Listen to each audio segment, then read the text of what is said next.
wabarakatuh. Perkenalkan, nama saya Alfida Rahmatul Munah dari kelas Ekonomi Syariah D. Di sini saya akan menjelaskan tentang fungsi perhitungan pada Microsoft Excel. Pembahasan yang pertama yaitu FV atau Future Value. Future Value yaitu fungsi perhitungan yang digunakan untuk menghitung nilai investasi di masa yang akan datang. Di sini saya mencontohkan Alfida mendepositkan uangnya di bank setiap tahun sebesar 3.500.000 dengan bunga sebesar 10% per tahun. Berapa total uang Alfida setelah 8 tahun? Jadi di sini sudah diketahui rate atau bunganya itu sebesar 10%. Kemudian N/nya atau jangka waktunya itu 8 tahun. Kemudian PMT-nya 3.500.000. Kemudian sudah diketahui rumus dari FV yaitu rate, N/, min PMT, PV atau type. PV atau type itu digunakan jika dalam soal disebutkan PV dan type-nya. Kemudian titik, koma, dan koma itu ada perbedaan di setiap Excel. Jadi ada yang titik koma, ada yang koma. Di sini Excel yang saya pakai menggunakan koma. Langsung saja kita masukkan fungsinya, rumusnya. Sama dengan FV buka kurung rate, kita klik rate-nya, kemudian koma, N/,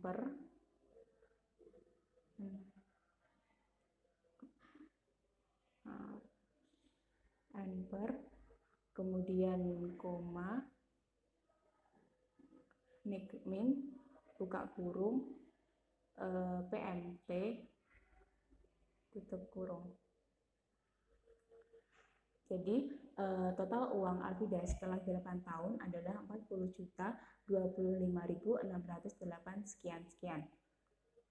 Kemudian pembahasan yang kedua yaitu soal PV atau present value. Jadi present value yaitu fungsi yang digunakan untuk menghitung nilai investasi pada saat sekarang ini. Contoh yang saya ambil yaitu Alfida mendepositkan uangnya di bank setiap tahun sebesar 1.500.000 dengan bunga sebesar 10% per tahun. Setelah 7 tahun, ia berharap uangnya menjadi 25 juta. Berapa saldo awal yang harus ada di rekeningnya? Pada soal sudah diketahui rate atau bunganya yaitu 10% per tahun. Kemudian N/nya 7 tahun, PMT-nya 1.500.000, kemudian FV 25 juta. Kemudian langsung saja kita masukkan rumus PV yaitu rate, N/, PMT, min, FV, type. Langsung saja kita masukkan sama dengan PV buka kurung rate 10%, kemudian koma, N/, 7, kemudian koma, PMT 15 juta, 1.500.000, maaf. Kemudian koma, min, buka kurung, FV. Kemudian tutup kurung. Jadi besar present value-nya yaitu 5.526.324 sekian. Kemudian berikutnya yaitu PMT atau Periodic Payment for an Annuity. PMT yaitu fungsi yang digunakan untuk menghitung besar angsuran pada suatu aset tertentu. Di sini saya menggunakan contoh sebagai berikut. Alfida membeli sebuah smartphone seharga 10 juta secara kredit dengan bunga 10% per tahun. Dicicil selama 4 tahun, kemudian Alfida membayar angsuran secara tetap. Berapa besar angsurannya? Kemudian dalam soal tersebut itu sudah diketahui PV-nya itu 10 juta, kemudian rate atau bunganya 10% dan N/nya 4 tahun. Rumus PMT yaitu sama dengan PMT buka kurung rate, N/, min, PV, FV, type. Langsung saja kita masukkan PMT sama dengan PMT kurung, rate 10%, kemudian koma n per, kemudian koma min buka kurung PV,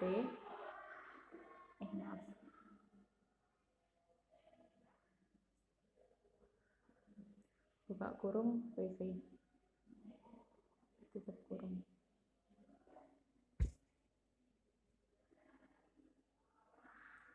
Jadi angsuran yang harus dibayar Alvida adalah sebesar 3.154.708 sekian. Kemudian pembahasan yang selanjutnya yaitu IPMT dan PPMT. IPMT dan PPMT merupakan bagian dari PMT yang telah disebutkan sebelumnya. Jadi kalau IPMT itu untuk menghitung besar itu bunga angsuran, kemudian PPMT untuk menghitung angsuran pokoknya. Di sini saya menggunakan contoh sebagai berikut. Alvida membeli sebuah laptop Asus seharga 24 juta secara kredit dengan bunga 10% per tahun. Dicicil selama 4 tahun, Alvida membayar angsuran secara tetap. Soalnya, berapa besar bunga dan angsuran pokok pada tahun ketiga. Jadi, di sini kita mencari besar bunganya terlebih dahulu. Sudah diketahui PV-nya 24 juta, kemudian rate-nya 10% per tahun, kemudian NPR-nya 4 tahun, dan per itu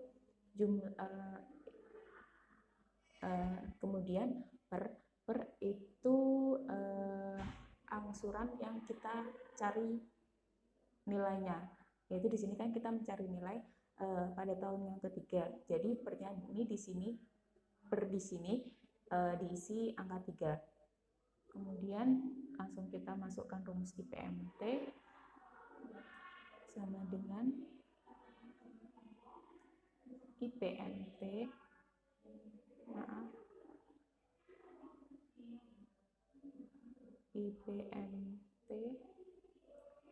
buka kurung rate 10%, kemudian koma pernya 3, kemudian koma n per yaitu 4, kemudian koma negatif PV, kemudian kurang buka kurung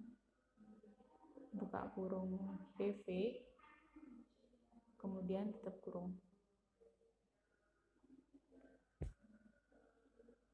Jadi IPMT atau besar bunga pada tahun ketiga yaitu senilai 1.314.027 sekian.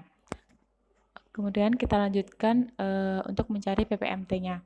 Rumus PPMT-nya yaitu sama dengan PPMT buka kurung rate 10%, kemudian koma pernya 3, kemudian koma n pernya 4, kemudian koma min buka kurung PV, dan tutup kurung. Jadi besar angsuran pokok pada tahun yang ketiga yaitu 6.257.2072 sekian.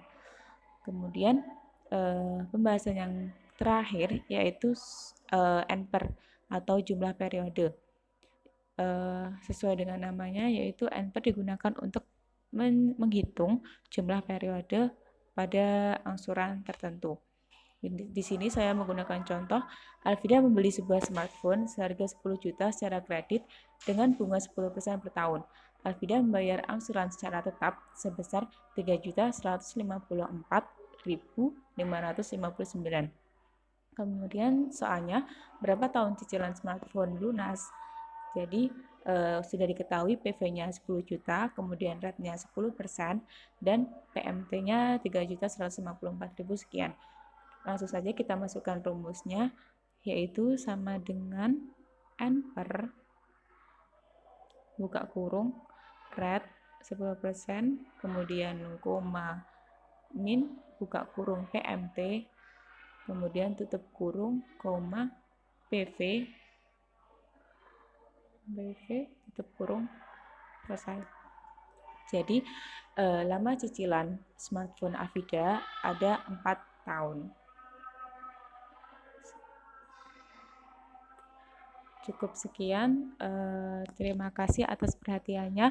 Mohon maaf apabila ada kesalahan kata. Wassalamualaikum warahmatullahi wabarakatuh.